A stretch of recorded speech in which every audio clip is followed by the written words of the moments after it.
وسلام على عباده الذين اصطفى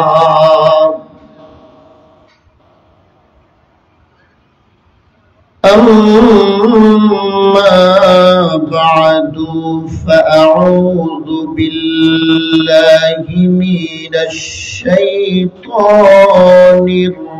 الرجيم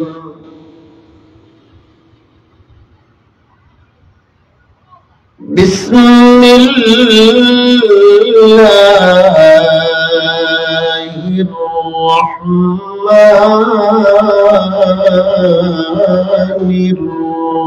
الرحيم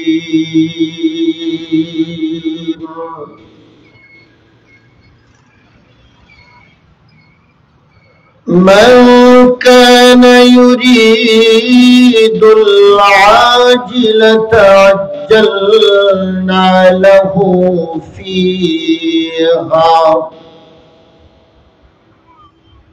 عجلنا له فيها ما نشاء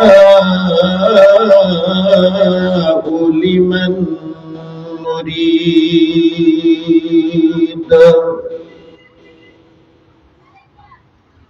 ثم جعلنا له جهنم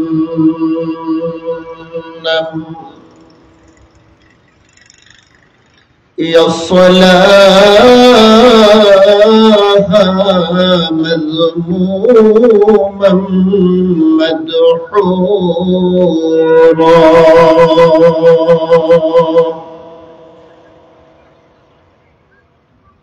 ومن أراد الآخرة وسعى لها سعيها وهو مؤمن فأولئك كان سعيهم مشكورا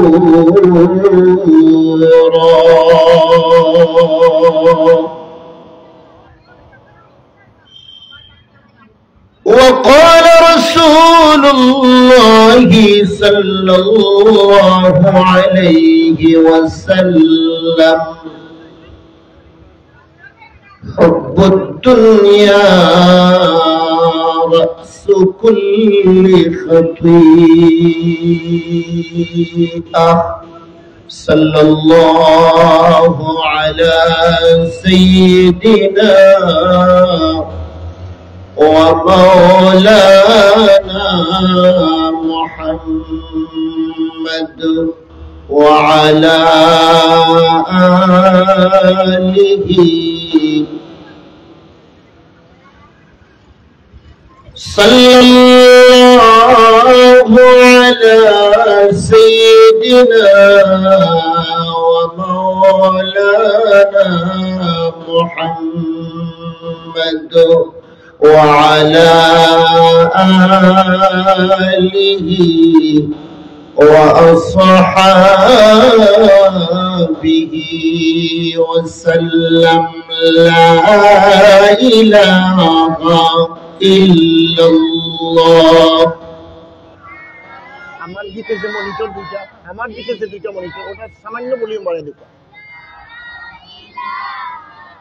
إلا الله لا إله إلا الله جرجه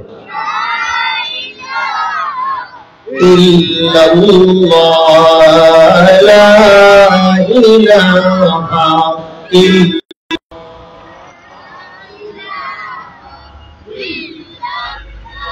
ذکر خدا سے کر دل روشن عقبہ ہوگی تیرا ثمن ذکر خدا سے کر دل روشن عقبہ ہوگی تیرا ثمن ذکر خدا سے दूर हो जाए जिंदगी की गम व हुज़न ला इलाहा इल्लल्लाह इल्लल्लाह ला इलाहा इल्लल्लाह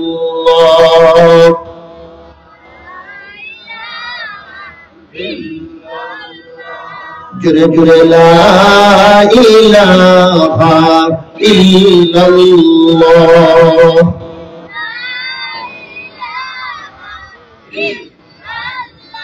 जिकिर करो भाई सुबह शाम जिकिरते बेड़े जाबे तुम्हारी दाम जिकिर करो भाई सुबह शाम जिकिरते बेड़े जाबे तुम्हारी दाम जिकिरते मौला राजी खुशी नबी दो जहान ला इलाहा इल्लल्लाह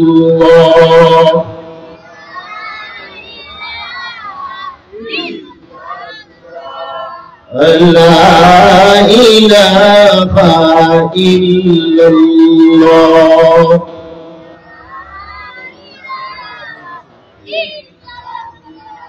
रजुल ला इलाहा इल्लल्लाह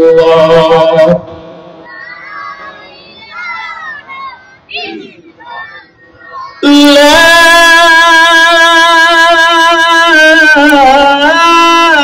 इलाहा इल्लल्लाह मुहम्मदुर रसूलुल्लाह।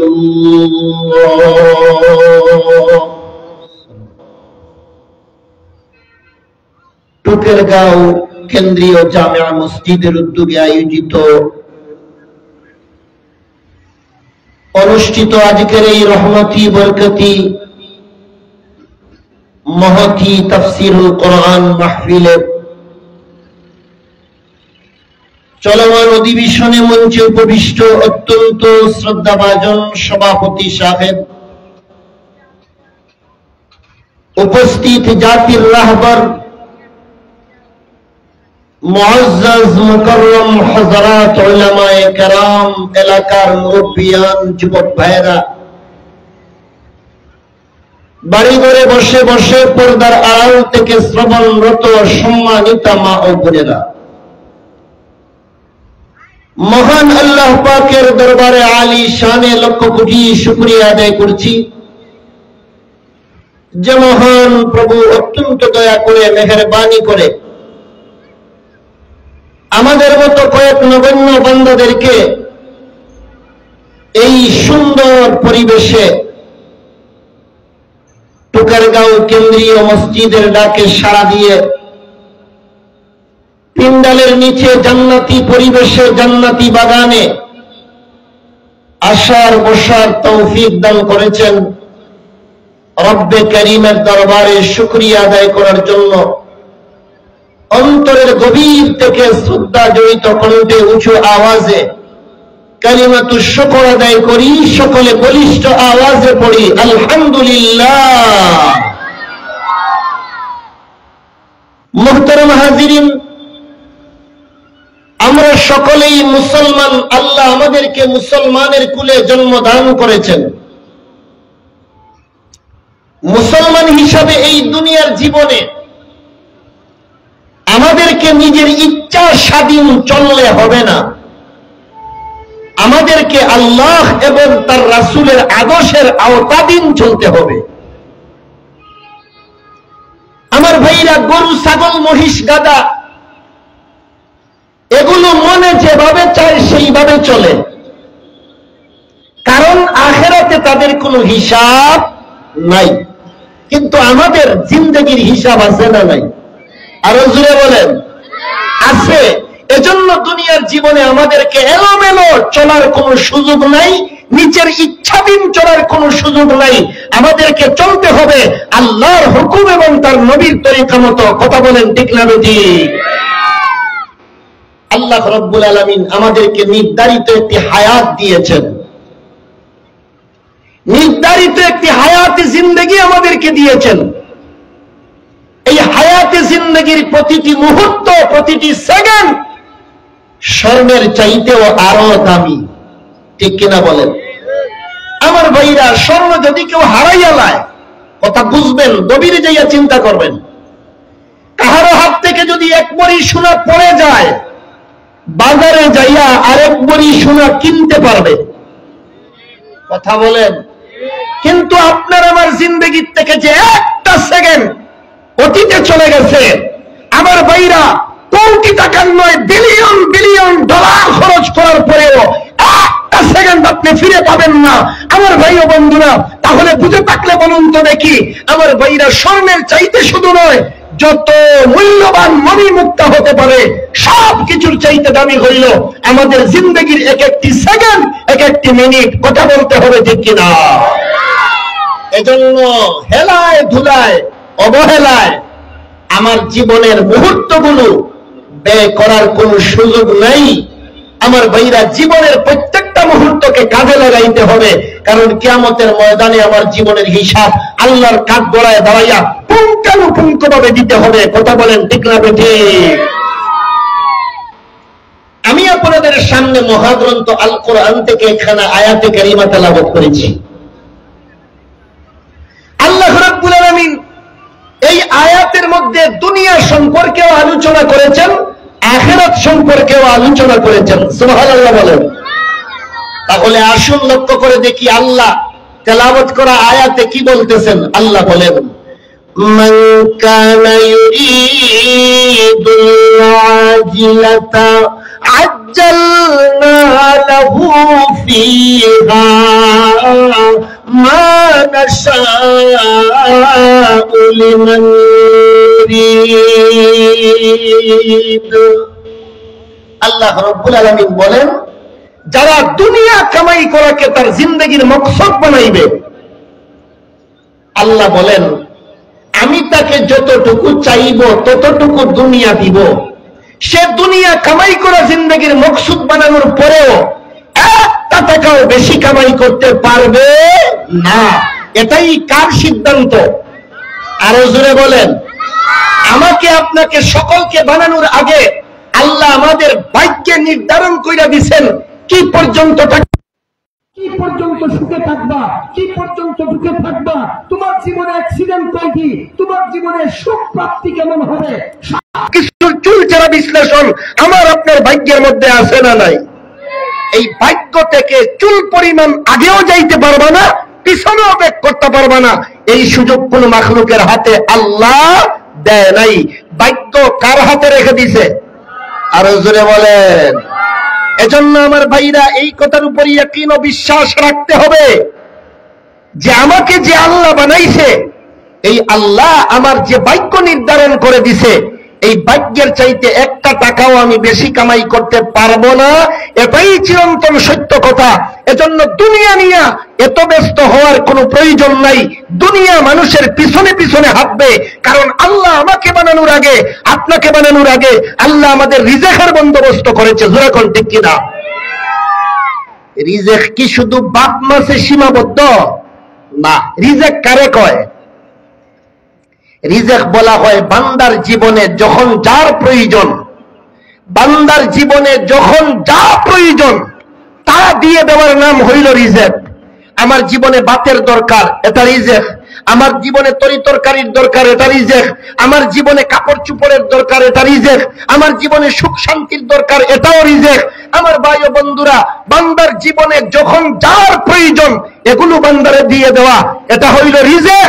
আর এই রিজেকের জিম্মাদার আমি নয়, আমার রিজেকের জিম্মাদার আমি নয়, আপনার রিজেকের জিম্মাদার আমি আপনি নয়। আমার ভাইরা, কুল কায়নাত যাদের রিজেকের প্রয়োজন, আমার ভাইরা, সমস্ত মাখলুকাতের রিজেকের জিম্মাদার কে?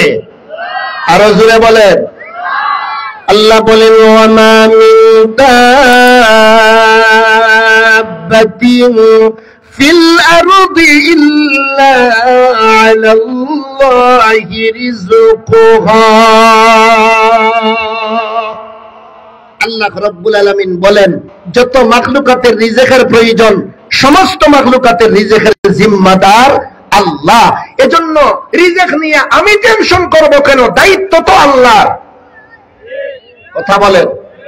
তবে আল্লাহ কইয়া দিছেন যে আমি একটা উসিলা দইরা বসে থাকবো, এই উসিলার মাধ্যমে রিজেক আমার পর্যন্ত আসিয়া পৌঁছাইবে। কথা বলেন ঠিক না বেঠিক? কিন্তু আমাদের পরিশানির দ্বারা বোঝা যায় আমি আমার রিজেকের জিম্মাদার, আপনি আপনার রিজেকের জিম্মাদার, আরেকজন আরেকজনের রিজেকের জিম্মাদার। আমার ভাইরা, যে টেনশনটা আমার ছিল না এই টেনশন আমি আমার মাথায় ঢুকাইয়া দিছি। রিজেকের জিম্মাদার আল্লাহ, এটার ব্যবস্থা আল্লাহ করবেন। আমার দায়িত্ব গোলামি করা, আমার দায়িত্ব দুনিয়ায় আল্লাহর ইবাদত বন্দেগী করা। কিন্তু দেখা যায় আমার ডিউটি যেটা, এটা বাদ দিয়া যে ডিউটি আমার নিয়ে নয় সেটা নিয়ে আমি পরিশানির মধ্যে লিপ্ত। যেরকম ঠিক কিনা? আমাদের অবস্থা তো এমনই বোঝা যায়। কথা বলেন ঠিক না বেঠিক? রিজেক নিয়ে টেনশন করেন কেন? আপনারে বানানোর আগে আপনার রিজেক বানানো হইছে। কথা বলেন। একটা বাদ বাকি থাকতে আপনার মরণ হবে না, এটা ফেটে যাবার পরে মরণ হইব। ঠিক তো কইছেন, কিন্তু আমাদের চলাফেরায়, আমাদের ভাব ভঙ্গিতে তো এটা বোঝা যায় না। আমাদের ভাব ভঙ্গিতে বোঝা যায় যেন কামাই না করলে না খাইয়া মইরা যাইব। না, এটা কখনো না। আপনার ভাগ্যে যে পর্যন্ত রিজেক, যে পর্যন্ত চাউল আছে, যে পর্যন্ত গম আছে, যে পর্যন্ত সবজি, বাঁধাকপি, ফুলকপি, উড়ি, এগুলো আপনার ফেটে যাওয়া লাগবে। এই বছর কার উড়ি যারে আপনার ফেটের রিজেক উড়ি ফলছে আপনি নিজেও জানেন না। শুধু টুকের বাজার থেকে কিনিয়া বাড়িতে নিয়ে মহিলাদেরকে দিতেছেন, ওরা সুন্দর করে ফাঁকাইয়া আপনার সামনে এনে দিতেছে আর খাইতেছেন। আমার ভাইরা, ফয়সালা তো আল্লাহ আগেই কইরা রাখছে। জোরে কোন ঠিক কিনা? অমুকের কাছে লাউ ধরবো, এটা টুকের বাজারে আইব, তুমি কিনবা, বাড়িতে তোমার বিবির কাছে নিয়ে দিবা, সে রান্না করে দিব, তোমার পেটে যাইব। এই পর্যন্ত আল্লাহ ফয়সালা কইরা রাখছে। সুবহানাল্লাহ। জুড়ে বলেন, জুড়ে বলেন। কিন্তু আমাদের চলাফেরায় বোঝা যায় এগুলো মুখে বললেও যেন আমাদের বিশ্বাসে অনেক ঘাটতি রয়ে গেছে। জোরে কোন ঠিক কিনা? এজন্য আল্লাহর নবী, বিশ্ব নবী রাহমাতুল লিল আলামিন বলেন, যেই মাত্র একজন মানুষের মরণের সময় গনিয়ে আসে, তার যখন সাকরাত শুরু হয়ে যায়, তার কাছে তিনজন ফেরেশতা আগমন করেন। কয়জন? আরো জোরে বলেন। আমার ভাইরা, যারা মইরা গেছে এদের সঙ্গে এই তিন ফেরেশতা সাক্ষাৎ করছে। আমাদের তো মরণ কখন আসবে আমরা জানি না, কিন্তু এই তিনজন ফেরেশতা আমাদের সঙ্গেও সাকরাত চলাকালীন অবস্থায় আসিয়া সাক্ষাৎ করবে। সুবহানাল্লাহ। জুড়ে বলেন। কয়জন ফেরেশতা? আরো জোরে বলেন। তিনজন ফেরেশতা আসে। প্রথম ফেরেশতা আসি আল্লাহর বান্দারে সালাম দেয়। সালাম সালাম আদান প্রদান করার পরে সেই ফেরেশতা আল্লাহর বান্দাকে লক্ষ্য করে বলেন, হে আল্লাহর বান্দা, তোমার জীবনে যত রিজেকের প্রয়োজন ছিল এই রিজেক গুলো আমি সরবরাহ করেছি, আমি সাপ্লাই দিয়েছি। কিন্তু আজকে দুঃখের বিষয়, দুনিয়ার পূর্ব থেকে পশ্চিম, উত্তর থেকে দক্ষিণ সমস্ত দুনিয়া বিচরণ করলাম, তোমার জন্য একটা চাউল পাইলাম না, ভাত পাইলাম না, গম পাইলাম না, রুটি পাইলাম না। আল্লাহর বান্দা শোনো, এতে করে বুঝতে পারলাম তোমার জিন্দেগির রিজেক ফুরিয়ে গেছে। তুমি আর বেশিক্ষণ বাকি থাকবে না, জীবিত থাকবে না, তুমি মওতের জন্য তৈরি হয়ে যাও। সুবহানাল্লাহ। ফেরেশতা সাকরাত চলাকালীন অবস্থায় আইসিয়া মেসেজ দিয়া যায়, কিন্তু আল্লাহর বান্দা আত্মীয় স্বজনরে মুখ খুলিয়া বলতে পারে না আমি বাঁচবো না, আমার রিজেক ফুরিয়ে গেছে, আমি মরে যাব, এটা বলতে পারে না। মুখে তালা দেওয়া, শুধু আল্লাহর বান্দা বুঝতে পারে। ফেরেশতার সঙ্গে তার বাক্য বিনিময় হয়। সুবহানাল্লাহ বলে। শুধু ভাত মাছ খাইয়া একজন মানুষ দুনিয়ায় বাঁচতে পারে? পারে না। ভাত মাছ না খাইয়া একজন মানুষ 10 দিন, 15 দিন, 20-25 দিন বাঁচতে পারে, কিন্তু অক্সিজেন ছাড়া কয়েক সেকেন্ড এরপরে মৌত। কথা বলেন। অক্সিজেন কি? বাতাস। অক্সিজেন কি ভাই? বাতাস। বাতাস ছাড়া কয়েক সেকেন্ড বাঁচবেন, এরপরে চটপট করে আপনি মারা যাবেন। এই যে নাক দিয়া টান দিলে বাতাস ভিতরে ঢুকে, আবার ধাক্কা দিলে বাহিরে বাহির হয়, আমার ভাইরা ফেরেশতা সহযোগিতা করে। সুবহানাল্লাহ বলেন। 2 নম্বর ফেরেশতা আসি আল্লাহর বান্দারে সালাম দেয়। সালাম আল্লাহর বান্দাকে লক্ষ্য করে বলে, হে আল্লাহর বান্দা, তোমার জীবনে যত অক্সিজেনের প্রয়োজন ছিল সমস্ত অক্সিজেন গুলো আমি সাপ্লাই করেছি, আমি সাপ্লাই দিয়েছি, কিন্তু আজকে লক্ষ্য করে দেখলাম তোমার জন্য আল্লাহ যে পর্যন্ত অক্সিজেন বরাদ্দ করে রেখেছিল, তোমার বরাদ্দ করা অক্সিজেন ফুরিয়ে গেছে, তুমি আর বেশিক্ষণ বেঁচে থাকবে না, মৌতের জন্য তৈরি হয়ে যাও। 3 নম্বর ফেরেশতা আসেন, আসি আল্লাহর বান্দারে সালাম দেন। সালাম দিয়া আল্লাহর বান্দাকে লক্ষ্য করে ফেরেশতা বলেন, হে আল্লাহর বান্দা, তোমার জীবনে যত পানির প্রয়োজন ছিল, পানির প্রয়োজন, আমার ভাইরা পানির অপর নাম জীবন। কথা বলেন। পানি না হইলে মরণ, পানি না হইলে কি? মরণ, মরণ। 3 নম্বর ফেরেশতা আসিয়া বলে, আল্লাহর বান্দা, তোমার জীবনে যত পানির প্রয়োজন ছিল এগুলো আমি সাপ্লাই দিছি, আমি সাপ্লাই দিছি। হে আল্লাহর বান্দা, কিন্তু দুঃখের বিষয় আজকের সমস্ত দুনিয়া বিচরণ করলাম, তোমার জন্য পানি তালাশ করলাম, কিন্তু ব্যর্থ হয়েছি, তোমার জন্য এক বিন্দু পানিও পাইলাম না। বুঝতে পারলাম তোমার জন্য বরাদ্দকৃত পানি শেষ হয়ে গেছে, এজন্য তুমি আর বেশি দিন বেঁচে থাকবে না। আল্লাহর বান্দা রে, তুমি মৌতের জন্য তৈরি হয়ে যাও। এটা সাকরাত চলাকালীন অবস্থায় আল্লাহর বান্দারে মেসেজ দেওয়া হয়। এই মেসেজ আসার পরে তওবা কবুল হয় না। এই মেসেজ আসার পরে কি হয় না ভাই? আরো জোরে বলেন। এর আগ পর্যন্ত তওবা। যখন তুমি সাকরাত চলতেছে, ফেরেশতা 3 জন আসিয়া সাক্ষাৎ করিয়া তোমারে মৌতের নোটিশ দিয়া গেছে, মরণের নোটিশ দিয়া গেছে, এরপরে আর তওবা কবুল হয় না। আমার ভাই ও বন্ধুরা, সাকরাতের আগ পর্যন্ত তওবা। জোরে কোন ঠিক কিনা? তো যে কথাটি আমি আপনাদের সামনে বলতেছিলাম, আমার আপনার ভাগ্যের মধ্যে যে পর্যন্ত রিজিক আছে, যে পর্যন্ত পানি আছে, যে পর্যন্ত অক্সিজেন রয়েছে, এগুলো ব্যবহার করার পরেই আমাদের মওত হবে। এর আগ পর্যন্ত মরণ নাই, মরণ নাই। এজন্য রিজিক নিয়ে এত টেনশন করার কোনো প্রয়োজন নাই।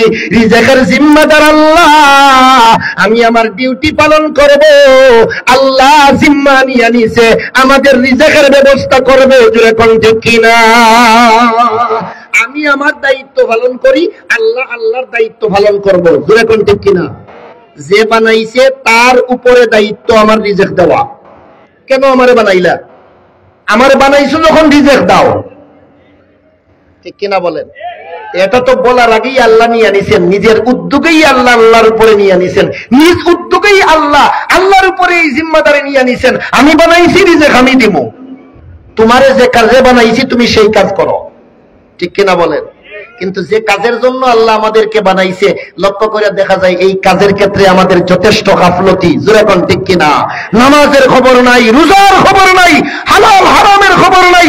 আমার ভাই ও বন্ধুরা, সুদ ঘুষের মধ্যে লিপ্ত, আমার ভাইরা নাফরমানি, জিনা, ব্যভিচার এগুলোর মধ্যে লিপ্ত, সমাজের মধ্যে কুসংস্কার, প্রত্যেক সেক্টরে শুধু 2 নম্বরই আর 2 নম্বরই। জোরে জোরে বলেন ঠিক কিনা? এজন্যই তো মরতে চায় না, কারণ জানে মরলে যে 2 নম্বরই করছে বাদাম হইব। ঠিক কিনা বলেন? আল্লাহর মায়ার বান্দা যারা, এরা মরণ রে ভয় পায় না, মরণ রে ভয় পায় না। কারণ কি? তার জীবনে শুধু 1 নম্বরই, 2 নম্বরই নাই। মরলেই ফেরেশতাদের সালাম, গার্ড অফ অনার দেওয়া হবে। জোরে কোন ঠিক কিনা? এজন্য আমার ভাই ও বন্ধুরা, রিজিক নিয়ে টেনশন করা এটা আমাদের দায়িত্ব নয়। আমাদের টেনশন করার বিষয় হইল ডিউটি কতটুকু হইতেছে। ঠিক কিনা বলেন? আল্লাহ বলেন, ওয়ামা খালাকাতুল জিন্না ওয়াল ইনসা ইল্লা লিয়াবুদুন। আমি আল্লাহ একমাত্র জিন্নাত আর ইনসানকে আমার গোলামি করার জন্য সৃষ্টি করেছি। আল্লাহ বলেন মা উরিদু মিনহুম মির রিজকিন ওয়া মা উরিদু আন ইউতঈমুন। ওদেরকে বানানোর দ্বারা এই উদ্দেশ্য নয় যে তারা রিজিক কামাই করিয়া আমি আল্লাহর জন্য নিয়ে আসবে। আল্লাহ রাব্বুল আলামিনের কি চমৎকার ঘোষণা, ইন্নাল্লাহা হুয়ার রাজ্জাকু যুল কুওয়াতিল মাতিন। আল্লাহ সর্বশক্তিমান এবং ফ্রেশ রিজিক দেনেওয়ালা। আল্লাহর চাইতে হাতি রিজিক দাতা আর কেউ নাই। জোরে কোন ঠিক কিনা? রিজিক কিন্তু আল্লাহ দিব, আল্লাহ বানাইছে, আল্লাহ রিজিক দিব, আল্লাহ এই দায়িত্ব নিয়ে নিছেন। কিন্তু রিজিক দুই প্রকার, সম্মানী রিজিক, অসম্মানী রিজিক। রিজিক কয় প্রকার?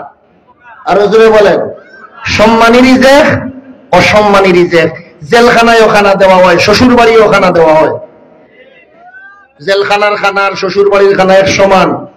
আমার ভাই ও বন্ধুরা, জেলখানায় খানা দেওয়া হয়, আমার ভাইরা চাউলটা উন্নত নয়। যে বাবুরচি রাঁধছে, বাবুরচিও ভালো করে লবণ টবণ দেয় নাই, মশলাপাতি ঠিক মতো দেয় নাই। আমার ভাই ও বন্ধুরা, দিয়া যায়, পুষলে খাও না পুষলে নাই। এটা জেলখানার খানা। আমার ভাইরা সম্মানী খানা নয়, অসম্মানী খানা। জোরে কোন ঠিক কিনা? কিন্তু শ্বশুর বাড়ি আমার ভাইরা আসিয়া কয়, ভাই সাহেব আরো এক টুকরা ফ্রাই বেশি কইরা লন। নিতে চায় না তো জোর কইরা দেয়। সম্মানী খানা, ঠিক না ভাই? এজন্য আমার ভাই ও বন্ধুরা, আল্লাহর গোলামি যদি করো না, আল্লাহ খানা বন্ধ করবে না, বন্ধ করবে না।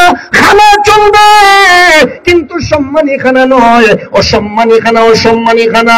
ও মুসলমান ভাই ও বন্ধুরা, কাফির বেঈমানরা আল্লাহ মানে না, এরপরেও খানা আছে না নাই? বানাইছি তোরে খানা দিব, কিন্তু একদিন তোর কাছ থেকে পুঙ্খানুপুঙ্খ হিসাব নিব। ঠিক কিনা বলেন? আমার ভাই ও বন্ধুরা, যদি আল্লাহ এই সিস্টেম চালু করত যে ফজরের নামাজ না পড়লে দুপুরের খানা বন্ধ, ফজরের নামাজ না পড়লে কোন ওয়াক্তের খানা বন্ধ, দুপুরের খানা বন্ধ, আর সালাতুলাত লাগাইয়া সুন্দর করি মুরাইয়া কাঁচা মরিচ খামরাইয়া খাইতে না, ফজর ফল নাই, দুপুরের খানা বন্ধ। যদি সিদ্ধান্ত নিতেন আল্লাহ, পারতেন না? পারতেন না ভাই? আল্লাহু আকবার। অথবা মনে করেন যদি এই সিস্টেম হইয়া যাইতো, এই সিস্টেম যদি হইয়া যাইতো, আমার ভাই ও বন্ধুরা, আগেকার জমানার যে নবী ছিল, যারা পাপিষ্ঠ ছিল, যারা দুনিয়ার মধ্যে বিশৃঙ্খলা করেছে, আকাম কুকাম করেছে, প্লেটের মধ্যে খানা নিলে লক্ষ্য করে দেখা যাইতো সব খানা ব্যাং হইয়া গেছে। কি হইয়া গেছে? আরো জোরে বলেন। প্লেটের মধ্যে সুন্দর খানা লইছে, ভাত লইছে, মাছ লইছে, তরি তরকারি, গুস্ত লইছে, খাইতো। এখন দেখা যায় সব খানা ব্যাং। লম্বা ইতিহাস, এগুলো বলার টাইম নাই এখন। একটা ইশারা দিয়ে একটা উদাহরণ দিলাম। সব খানা ব্যাং হইয়া গেছে। এইভাবে যদি আল্লাহ সিস্টেম চালু করে দিত, ফজরের নামাজ পড়ো নাই, জোহরে যখন খানা খাইবা, খাইতে পারবান না, সমস্ত খানাগুলো আমি আল্লাহ ব্যাং বানাইয়া দিব। আর কি করবেন আপনি? পারবেন? কিচ্ছু করতে পারবেন আপনি? আল্লাহ তো কোন বললেই হয়ে যাবে। ঠিক কিনা বলেন? জোহরের নামাজ পড়ো নাই, রাত্রের খানা বন্ধ। মাগরিব পড়ো নাই, রাত্রের খানা বন্ধ। আমার ভাই ও বন্ধুরা, এইভাবে আল্লাহ চাইলে পড়তে পারতেন, কিন্তু না, আল্লাহ মেহেরবান। আল্লাহর সিদ্ধান্ত হইল, বানাইছি তোরে খানা দিব, কিন্তু খানাটা সম্মানী খানা হবে না রে, ও সম্মানী খানা হবে। আর দুনিয়ার জীবনে যদি আমি আল্লাহর ডিউটি ঠিক মতো পালন করো, যে দায়িত্ব পালন করার জন্য তোমারে বানাইছি, এই দায়িত্ব যদি যথাযথভাবে পালন করো, তাহলে আমি আল্লাহ তোমাকে রিজিক দিব। সেই রিজিকটা হবে সম্মানী রিজিক। সূরা কোন সুবহানাল্লাহ। আমরা সম্মানী রিজিক পাইতে চাই, ঠিক কিনা বলেন? আমার ভাই ও বন্ধুরা, যে চাকর ভালো, আমরা তো দুনিয়ার হিসাব ঠিক মতোই বুঝি, কিন্তু আল্লাহর ব্যাপারে গেলেই আমাদের গাফলতি, বুঝিয়াও বুঝে না। যে চাকর ভালো, মালিকে তার বউরে কইয়া দে, এই চাকররে ঠিক মতো খানা দিস, চাকররে ঠিক মতো খানা দিস। মনে করেন তরকারির শর্ট আছে, শর্ট অনেক সময় হয় না ফ্যামিলিতে, মাছ এক পিস আইনা আপনারে দিছে, তো মালিকে জিজ্ঞাসা করে, এই চাকরের জন্য তরকারি যে আমারে দিছো, আজকে তো তরকারি একটু শর্ট, আমি জানি, আমারে যে মাছের পিসটা আইনা দিছো, গুলামের জন্য আসেনি, চাকরের জন্য আসেনি। বলে না, আপনারে তো দিয়ে দিছি, এক পিস মাছই ছিল। বলে না রাখ, এটা তারে দিস। কি বুঝলেন? কি বুঝলেন? চাকর বালক, মালিক তারে কতটুকু স্যাক্রিফাইস করতেছে। ও মুসলমান ভাই ও বোনেরা, চাকর যদি বালক হয়, সেই চাকরের মূল্য মালিকের কাছে অনেক বেশি। আমার ভাইরা বেতন তো দেয়, এমনকি বোনাসও দেয়, মাঝে মধ্যে পকেট খরচের জন্য 100-200 টাকা দেয়। এরপরেও মালিকে কয় আমার বাড়ি থেকে যাইস না, আমার বাড়িতে থাক। ভালো চাকর হইলে মালিকের কাছে দাম আছে না নাই? তো আমরাও যদি আল্লাহর ভালো চাকর হইয়া যাই, আল্লাহর কাছে আমাদেরও দাম আছে না নাই? আরো জোরে বলেন, আছে না নাই? মালিক কোন সময় যদি চাকরে মালিক রে কয়, মালিক আমি আর আপনার বাড়িতে থাকবো না। কি রে, কি হইছে? খানা টানায় পুষায় না? বলে জি না, পুষায়, বেতনে পুষায় না। খানা ঠিকই আছে, আপনার বউ ঠিক মতো খানা দেয়, সব ঠিক আছে, বেড়ে গেছে, আপনি যে বেতন দেন এটা দিয়ে আমার ঘর সংসার চলে না। তো মালিকে কয় যা, আরো 2000 বাড়াইয়া দিলাম। তারপরেও তাক কেন? চাকর ভালো, চাকর ভালো। আমার ভাইরা, পক্ষান্তরে যদি চাকর খারাপ হয়, বেতন তো পায় না, বোনাসও দেয় না, মাস পড়লে পুরা টাকাটাও দেয় না মালিকে। আমার ভাইরা, যদি 10,000 বেতন হয়, 5,000 দেয়, 5,000 হাতে রাখে। এর অর্থ হইল টাকলে টাকো, নতুবা আউট। ঠিক কিনা বলেন? আল্লাহর ব্যাপারটাও এমন আমার ভাইরা, কিন্তু আল্লাহর একটা ব্যাপার বড় ব্যতিক্রম। গোলাম, ডিউটি পালন করতে গাফলতি করেছো, আমি তোমার একেবারে বঞ্চিত করব না। যদি তুমি ফিরে আসো, আমার দরবার তোমার জন্য 24 ঘন্টা খোলা। সুবহানাল্লাহ, জুড়ে বলেন, জুড়ে বলেন, জুড়ে বলেন। আল্লাহ এত দয়াবান, বান্দা ফিরে আসে যদি, তাহলে আল্লাহর দরবার বান্দার জন্য বন্ধ না খোলা? আরো জোরে বলেন, খোলা। এজন্য আমার ভাই ও বন্ধুরা, আল্লাহ রাব্বুল আলামিন আমার তেলাওয়াত করা আয়াতের মধ্যে বলতেছেন, মান কানা ইউরিদুল আজিলাতা আজ্জালনা লাহু ফিহা মা নাশাউ লিমান নুরিদ সুম্মা জাআলনা লাহু জাহান্নাম। যারা দুনিয়া কামাই করাকে জিন্দেগীর মকসদ বানায়া নিল, আমি আল্লাহ যা চাইবো তারে দুনিয়ায় দিব। ভাগ্যের চাইতে বেশিও পাবে না, কমও পাবে না। দুনিয়া কামাই করার জন্য যত পরিশানি করে না কেন, একটা টাকাও বেশি কামাই করতে পারবে না। কিন্তু দুনিয়ার জীবনে দুনিয়া কামাই করা জিন্দেগীর মকসদ বানানোর কারণে তার আখিরাত বরবাদ হয়ে যাবে। সুম্মা জাআলনা লাহু জাহান্নাম, আমি আল্লাহ তার শেষ ঠিকানা জাহান্নাম বানায়া দিব। আউযুবিল্লাহ। যে দুনিয়া কামাই করা জিন্দেগীর মকসদ বানাইলে আমার আখিরাত নষ্ট হয়, তাইলে আমরা জীবনে কখনো দুনিয়া কামাই করা জিন্দেগীর মকসদ বানাইব না। আমার ভাই ও বন্ধুরা, দুনিয়া যেটা আছে এটা আমার পিছনে পিছনে আসবে। জোরে কোন ঠিক কিনা? এক ব্যক্তি গাবি পালতেছে, গাবি, মনোযোগ দিয়া কথা শুনেন, কি পালতেছে? গাবি। তো একজনে জিজ্ঞাসা করছে, ভাই আপনি যে গাবি পালেন কেন পালেন? তো বলতেছে, আমি যে গাবি পালি গোবর হওয়ার জন্য। কি পাওয়ার জন্য? আচ্ছা বলুন তো দেখি, মানুষে তারে বুদ্ধিমান কইব না বুকা কইব? আরো জোরে বলেন। গাইয়ে ঘাস খাইব, গোবর এমনিতেই দিব, এটা উদ্দেশ্য করা লাগে না। আর যদি বলা হয়, ভাই গাবি কেন পালো? বলে গাবি পালি দুধ পাওয়ার জন্য, কিছুদিন পরে গাবি বাচ্চা দিবে, বাচ্চা পাওয়ার জন্য। মানুষে কইব না বুদ্ধিমান। ঠিক কিনা বলেন? ও মুসলমান ভাই ও বন্ধুরা, ঠিক তেমনি ভাবে দুনিয়া এটাকে মকসুদ বানানো লাগে না। আল্লাহ তো দুনিয়া আমার ভাগ্যের মধ্যে নির্ধারণ কইরা দিছে, এটা আবার উদ্দেশ্য কেন করব? এটা তো গরুর গোবরের মতো। আমার ভাইরা, উদ্দেশ্যকরণ লাগে না, এটা এমনিতেই আসবে।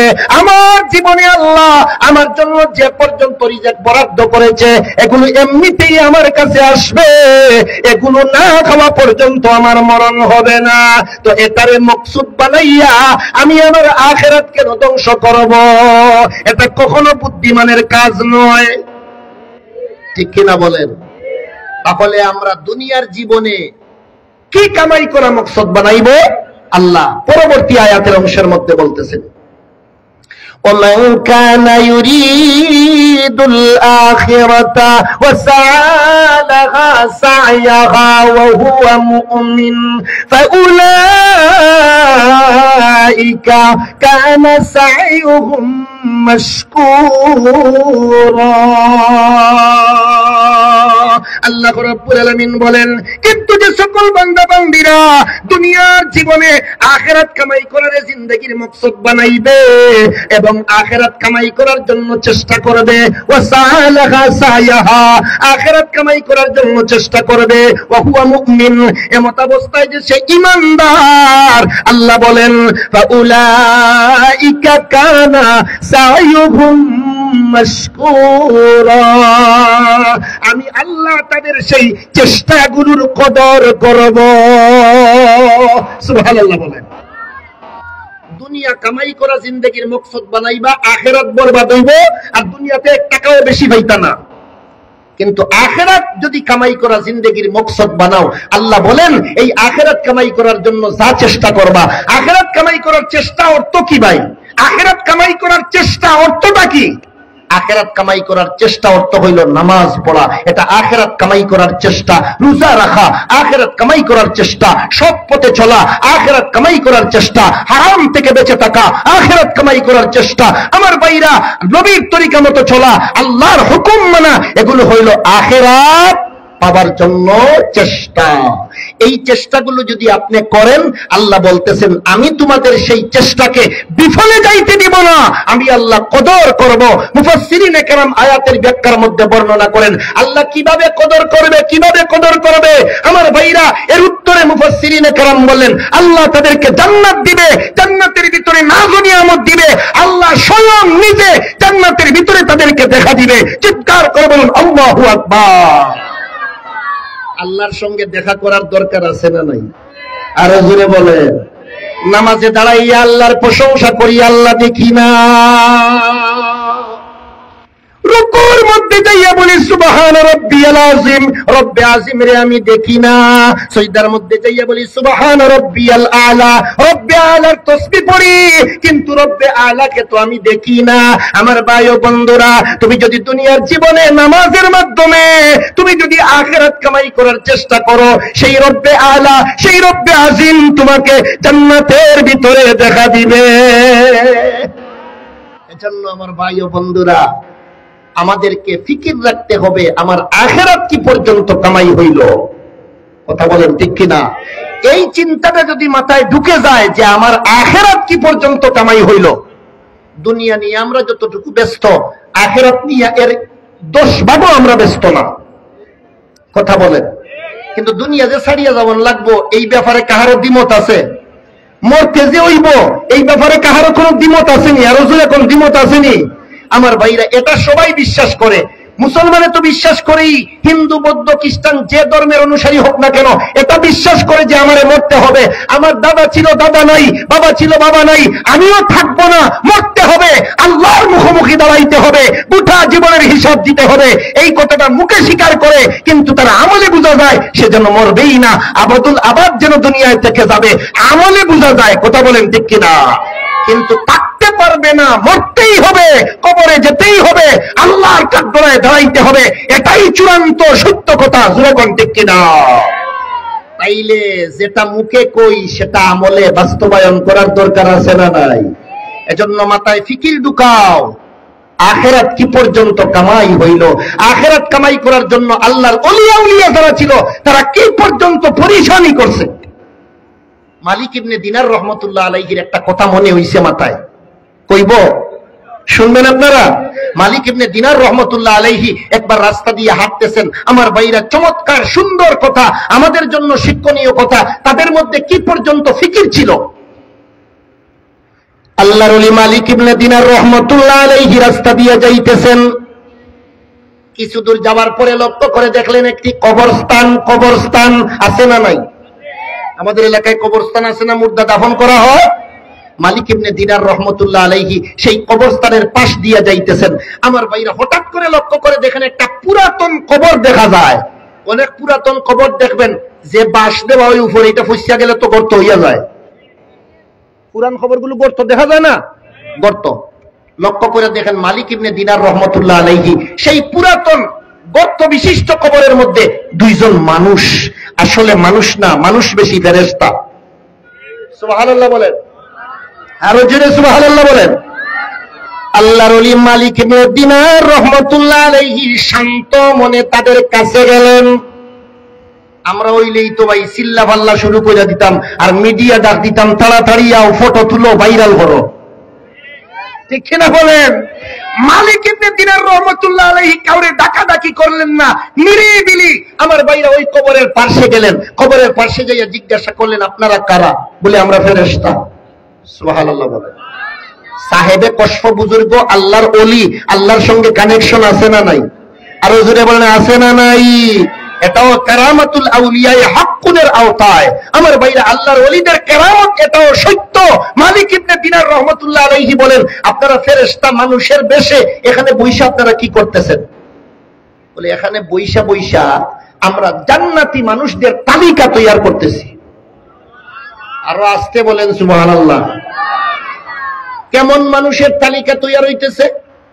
দুনিয়ার জমিনে আল্লাহর যে সমস্ত জান্নাতি বান্দারা আছে এই এলাকায়, কবরস্থান যে এলাকায়, ওই এলাকায় যারা আছে আল্লাহর মায়ার বান্দা, যারা জান্নাতি হইব, এদের লিস্ট আল্লাহর অনুমতিতে, আল্লাহর আদেশে এদের তালিকা তৈরি করতেছি। বলে আচ্ছা ঠিক আছে। মালিক ইবনে দিনার রহমতুল্লাহ আলাইহি উনি যে আল্লাহর ওলি, এটার পরিচয় না দিয়া বললেন, দেখো তো মালিক ইবনে দিনার নামে কাহারো নাম জান্নাতীদের তালিকায় আছে না নাই? সুবহানাল্লাহ বলেন। ফেরেশতারা তালিকা বাহির করলেন, তালিকা বাহির করে শেষ পর্যন্ত বললেন, না না, এই এলাকার মধ্যে যারা জান্নাতি আছে এদের তালিকায় তো আপনার নাম নাই, নাম নাই। এত বড় আল্লাহর ওলি মালিক ইবনে দিনার রহমতুল্লাহ আলাইহি পরিশান হয়ে গেলেন, কান্নাকাটি আরম্ভ করে দিলেন। আমার ভাই ও বন্ধুরা, ফেরেশতাদের তো করার কিছুই নাই, কাঁদতেছেন। এক পর্যায়ে হয়রান পরিশান হঠাৎ করে ফেরেশতারা কান্নাকাটি দেখিয়া বলতে আরম্ভ করলেন, আমাদের কাছে যে জান্নাতের মানুষের তালিকা, এটা হইল সাধারণ জান্নাতি মানুষের তালিকা। সুবহানাল্লাহ বলেন। জান্নাতের মধ্যেও স্তর আছে না নাই? আলা দরজার জান্নাতি, মধ্যম পন্থার জান্নাতি, নিম্নমানের জান্নাতি, স্তর আছে না নাই? ফেরেশতারা বললেন, আপনি যে কান্নাকাটি করতেছেন, আমাদের তালিকার মধ্যে জান্নাতি মানুষের লিস্টে আপনার নাম নাই, আপনি যে এত পরিশান হইয়া গেছেন, আচ্ছা একটু আপনি দাঁড়ান, অপেক্ষা করেন। আমাদের কাছে যে তালিকা, এটা সাধারণ জান্নাতীদের তালিকা, বিশেষ বিশেষ কিছু জান্নাতি আছে এই এলাকায়, ওই লিস্টটা আমরা একটু দেখা লই। বলে লিস্টটা কি আপনাদের কাছে নাই? বলে না, আমাদের কাছে নাই, এটা আসমানে আছে। সুবহানাল্লাহ হইতা না? বিশেষ জান্নাতীদের তালিকা কই? আরো জোরে বলেন। বলে জি, তাইলে একটু মেহেরবানি করে বিশেষ জান্নাতীদের তালিকায় লক্ষ্য করে দেখেন তো। আমার ভাইরা কিন্তু মালিক ইবনে দিনার রহমতুল্লাহ আলাইহি টেনশন করতেছেন, পরিশানি করতেছেন। এই তালিকায় যদি নাম না থাকে, তাইলে বিশেষ তালিকায় তো নাম হবেই না। সাধারণ তালিকায় নাম থাকলে এখান থেকে না বাছাই করা হইতো, ঠিক কিনা বলেন? শেষ পর্যন্ত ফেরেশতারা আসমানের মধ্যে আল্লাহর বিশেষ বিশেষ মায়ার বান্দা যারা জান্নাতি হবে তাদের তালিকা তালাশ করলেন। তালাশ করার পরে বলতে আরম্ভ করলেন, আল্লাহর বান্দা, আমরা তো তোমার পরিচয় পাই নাই, আমরা তো তোমার পরিচয় পাই নাই।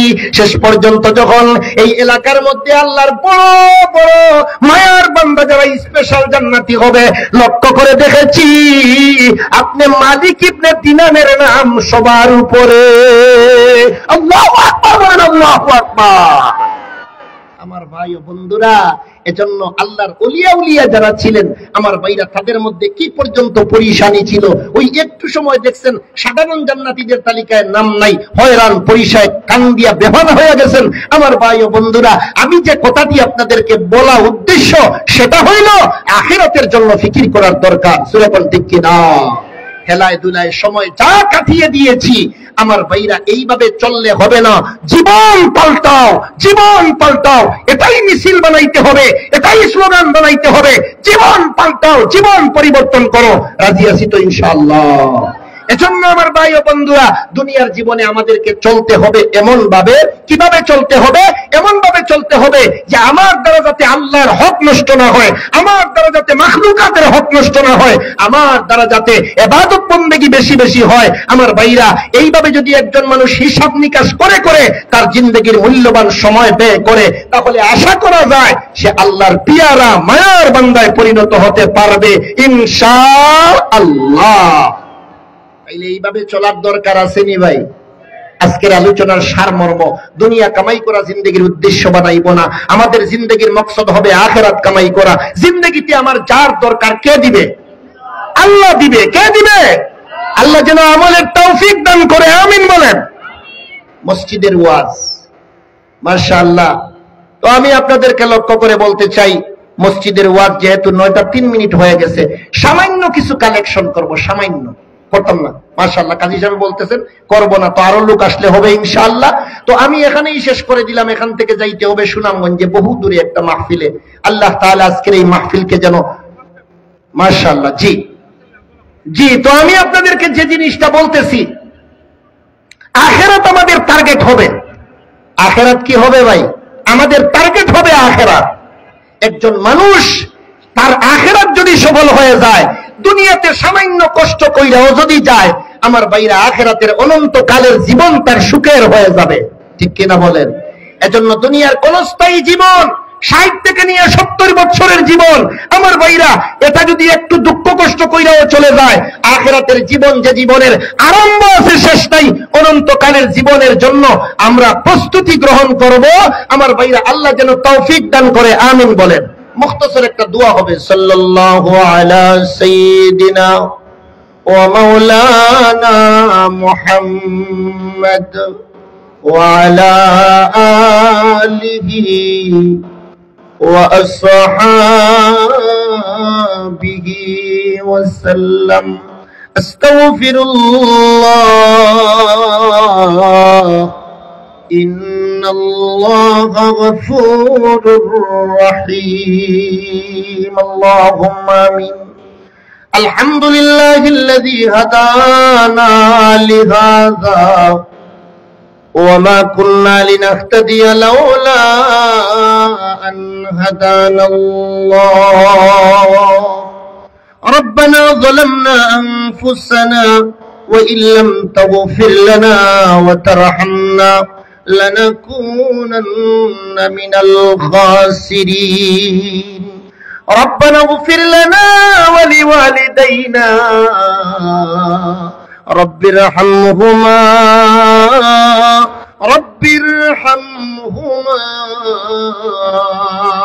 كما ربياني صغيرا.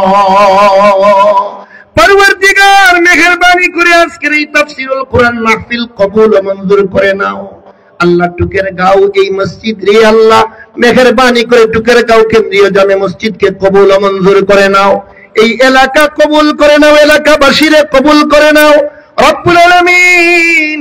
মেহেরবানি করে আমাদের পিছন জীবনের সবগুলো গুনাহ ক্ষমা করে দাও আল্লাহ। যা আলোচনা হইছে আমাদের সবাইকে আমলের তৌফিক দিয়ে দাও রব্বুল আলামিন। বেশি বেশি আমাদেরকে ইবাদত বন্দেগী করার তৌফিক দিয়ে দাও আয় আল্লাহ তাআলা। শয়তান এবং নফসের দুকাত থেকে আমাদের সকলকে হেফাজত ফরমাও। আসমানি জমিনি বালা মুসিবত থেকে আমাদেরকে হেফাজত করো রব্বুল আলামিন। হর কিসম আফাত ওয়া বলিয়াত থেকে আমাদেরকে হেফাজত ফরমাও। শান্তির জিন্দেগি, ইজ্জতের জিন্দেগি আমাদেরকে নসিব ফরমাও রব্বুল আলামিন ইয়া আরহামার রাহিমিন। এই মুহূর্তে লক্ষ কোটি দুরূদ ও সালাম সোনার মদিনায় আমাদের নাম ধরে ধরে পৌঁছায়া দাও। সাল্লাল্লাহু তাআলা আলা খায়রি খালকিহি মুহাম্মাদিন ওয়া আলিহি ওয়া আসহাবিহি আজমাইন। আমিন। আসসালামু আলাইকুম।